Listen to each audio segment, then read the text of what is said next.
প্রায় 2 বছর, মানে অবশেষে ইন্তজার শেষ হচ্ছে। ব্যাচেলর পয়েন্ট সিজন 5 নিয়ে ফিরছে। হ্যাঁ, 2022 সালের ডিসেম্বরে সিজন 4 শেষ হওয়ার পর থেকে তো দর্শকদের মধ্যে একটা অন্যরকম উত্তেজনা ছিল। ঠিক তাই। কবে ফিরবে কাবিলা, হাবু, পাশা ভাইরা, এই প্রশ্নটা ঘুরছিলই।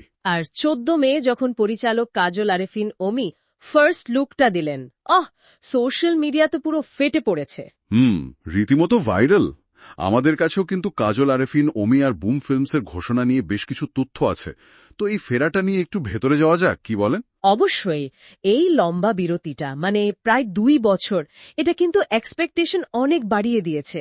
ফার্স্ট লুকের রেসপন্সেই সেটা বলে দিচ্ছে। জনপ্রিয়তা একদম তুঙ্গে। অমি ভাই দর্শকদের পালসটা আসলেই বোঝেন। হ্যাঁ, বোঝেন। তবে এবার প্রশ্নটা হলো, সিজন 5 কি শুধুই পুরনো হাসির কন্টিনিউয়েশন হবে, নাকি আরো কিছু থাকছে? এক্স্যাক্টলি, এইটাই ভাবছিলাম। আচ্ছা, প্রথমে চরিত্রগুলোর কথায় আসি। পুরনো মুখগুলো তো ফিরছে। যাক, এটা অবশ্যই একটা বড় স্বস্তির খবর দর্শকদের জন্য। তবে শুনলাম নাকি কিছু নতুন মুখও দেখা যাবে এবার। হ্যাঁ, সূত্রগুলো তো সেরকমই বলছে। দেখুন, পুরনোদের কেমিস্ট্রি তো সিরিজের জান, কিন্তু নতুন চরিত্র এলে একটা নতুন ডাইমেনশন যোগ হয়। ঠিক, নতুন সিচুয়েশন, নতুন কনফ্লিক্ট তৈরি হতে পারে। রাইট, হয়তো নতুন হাসির খোরাক আসবে, অথবা এমনও হতে পারে যে গল্পে একটু ডেপথ আনবে তারা। দেখার বিষয় ওরা কতটা মানিয়ে নিতে পারে। আর এই ডেপথ বা গভীরতার কথাই যখন উঠল, একটা গুঞ্জন বেশ শোনা যাচ্ছে।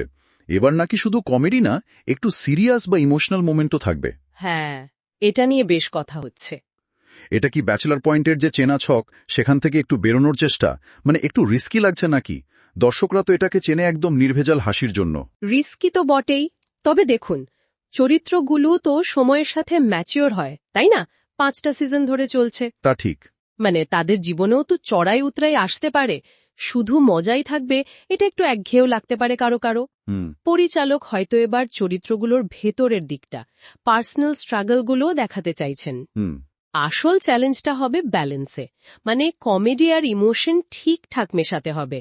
না হলে কিন্তু দর্শকদের একটা অংশ একটু হতাশ হলেও হতে পারে। একদম high risk high reward situation যাকে বলে আর কি।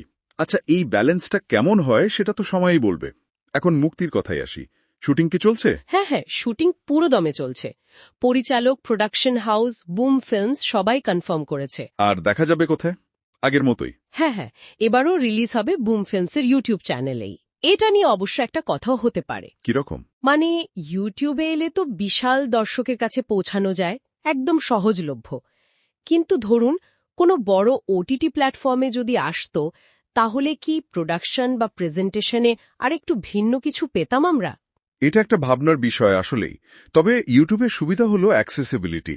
হয়তো নির্মাতারা তাদের কোর অডিয়েন্সের কথা ভেবেই এই ডিসিশনটা ধরে রেখেছেন। হতে পারে। আর রিলিজ ডেট নিয়ে যদি বলেন, নির্দিষ্ট তারিখ তো এখনো বলেনি। তবে একটা জোর খবর হচ্ছে, ঈদুল আজহার আশেপাশে আসতে পারে। আপডেটের জন্য তো চোখ রাখতেই হবে বুম ফিল্মসের ইউটিউব আর অমি ভাইয়ের সোশ্যাল মিডিয়াতে। Facebook, Instagram, right? তো সব মিলিয়ে যা বোঝা যাচ্ছে, ব্যাচেলর পয়েন্ট সিজন 5 আসছে চেনা ফ্লেভার নিয়েই। পরিচিত মুখ, পরিচিত হাসি, সাথে সম্ভবত চরিত্রের একটু গভীরতা আর আবেগের নতুন টাচ। দীর্ঘ অপেক্ষার পর প্রত্যাশা পূরণ করা, আবার নতুন কিছু দেওয়া, দুটোই চ্যালেঞ্জিং। অবশ্যই। নতুন চরিত্র আর গল্পের এই যে সম্ভাব্য ম্যাচিওর্ড দিকটা, এটাই হয়তো এবারের সিজনের মূল আকর্ষণ হতে পারে। আলোচনাটা কিন্তু দারুণ জমল। সব তথ্য গুছিয়ে বলার জন্য ধন্যবাদ। শেষ করার আগে একটা প্রশ্ন রেখে যায়, কি বলেন? হ্যাঁ, বলুন। এই যে বলা হচ্ছে গল্প এবার একটু পরিণত হবে, গভীরতা বাড়বে, সেক্ষেত্রে ব্যাচেলার জীবনের হাসি ঠাট্টার বাইরে গিয়ে আমরা কি চরিত্রগুলোর কোনো সামাজিক দিক বা ব্যক্তিগত জীবনের টানাপোড়েন দেখতে পেতে পারি? এমন কিছু যা গল্পটাকে আরও বেশি রিয়েলিস্টিক করে তুলবে। এটা নিয়ে ভাবা যেতে পারে। ইন্টারেস্টিং পয়েন্ট, ভাবার মতো একটা প্রশ্ন।